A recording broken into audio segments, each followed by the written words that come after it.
Thank you, Mr. Speaker. I rise today to ask my colleagues to support H.R. 5891, a bill I introduced with my Republican colleague, Mr. Grothman, and I thank Mr. Grothman and Ranking Member Bonamici for their efforts. This bill is part of the fight against opioids. It creates an interagency task force to study how we can take the work that these government agencies are doing and do it even better. We have to do it better for the families that are affected. And I think the range of bills we're talking about today recognize that, and I thank my Republican colleagues for focusing on that, because the mothers, the fathers, the brothers and the sisters who have been left behind, they are our first line of defense and they need our support. Mr. Speaker, this heroin and opioid addiction is a full-blown crisis in Western Pennsylvania. It is a disease that does not discriminate. People with money, people without money, people of all races, everyone has been affected, and our people are dying every single day. An entire generation of Americans, which is my generation, will have a huge hole in it where our brothers and our sisters should have been. Last year, we lost more than 60,000 Americans to the disease of drug addiction, and they left behind more than 60,000 families.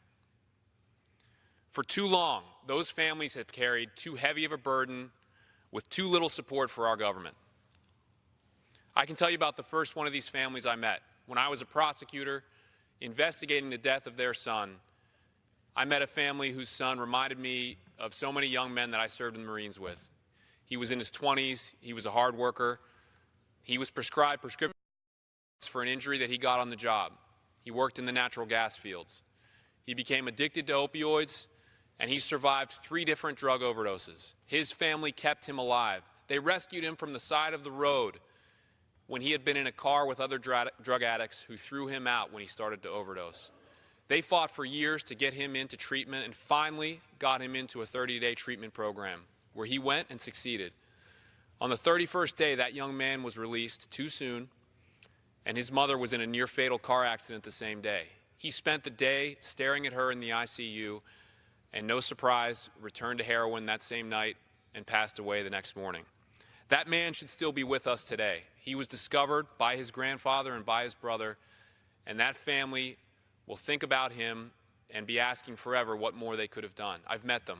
I sat across from the father who cried in front of me and asked what else he could have done.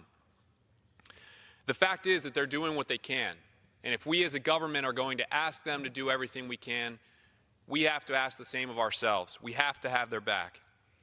H.R. 5891 is a positive step forward. That's what this is for. If this were any foreign military threat, we would study it in detail. We would proceed strategically with great discipline and in a bipartisan way, and that's what we're doing here. This bill requires federal agencies to do something that they don't always do on their own, which is talk to each other, and to put families first. It also requires them to listen to the people who are already working most closely with these families, nurses, doctors, teachers, therapists, so that we can use their testimony to make sure that this task force produces results and not just a report. That's something we've seen so far in Western Pennsylvania.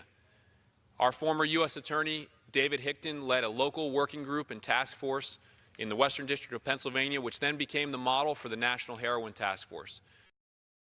And within a couple of years, they gathered enough data and enough testimony and enough momentum that became the basis for the White House's unprecedented request for funding to fight this battle.